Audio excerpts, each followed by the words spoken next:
ನಾವು ಜನ್ಮ ತೆಗೆದುಕೊಳ್ಳುವುದಕ್ಕೂ ಮುನ್ನ ಏನೆಂದುಕೊಳ್ಳುತ್ತೇವೆಂದರೆ, ಆತ್ಮಪರವಾಗಿ ಇದ್ದಾಗ ಕನಿಷ್ಠ ಈ ಜನ್ಮದಲ್ಲಾದರೂ ನಮ್ಮ ಋಣಾನುಬಂಧಗಳು ಇಲ್ಲವೆಂದರೆ ಗತ ಜನ್ಮದ ತೀವ್ರವಾದ ಆಸೆಗಳಿದ್ದರೆ ಅವುಗಳನ್ನು ಈಡೇರಿಸಿಕೊಂಡು ನಾನು ಧ್ಯಾನ ಮಾಡಿ ಎಂದರೆ ನನ್ನ ಅಂತರಂಗದ ಪ್ರಯಾಣವನ್ನು ಮಾಡಿ ನನ್ನನ್ನು ನಾನು ತಿಳಿದುಕೊಂಡು ನಾನು ಜೀವನ್ಮುಕ್ತಿ ಹೊಂದುತ್ತೇನೆ ಎಂದು ಜನ್ಮ ತೆಗೆದುಕೊಳ್ಳುತ್ತೇವೆ.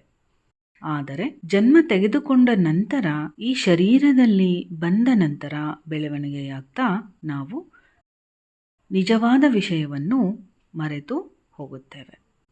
ಆದರೆ ಜೀವನದ ಕೊನೆಯ ಕ್ಷಣದಲ್ಲಿ ಏನೆಂದುಕೊಳ್ತೇವೆ? ನನಗೆ ಮೋಕ್ಷ ಬೇಕು ಎಂದು. ಇದು ನ್ಯಾಯವೇನಾ ಹೇಳಿ? ನಮ್ಮ ಪ್ರಾಪಂಚಿಕ ಪ್ರಯಾಣಕ್ಕೆ, ಆಧ್ಯಾತ್ಮಿಕ ಪ್ರಯಾಣಕ್ಕಾಗಿ ನಾವು 24 ಗಂಟೆಗಳಲ್ಲಿ 23 ಗಂಟೆಗಳನ್ನು ಇಟ್ಟುಕೊಳ್ಳುತ್ತೇವೆ. ಆದರೆ 1 ಗಂಟೆ ಮಾತ್ರವೇ, 1 ಗಂಟೆ ನಮ್ಮ ಅಂತರಂಗದ ಪ್ರಯಾಣಕ್ಕೆ ಇಡಬೇಕಾ ಬೇಡವಾ ಹೇಳಿ? ಇಡಬೇಕು ಅಲ್ವಾ?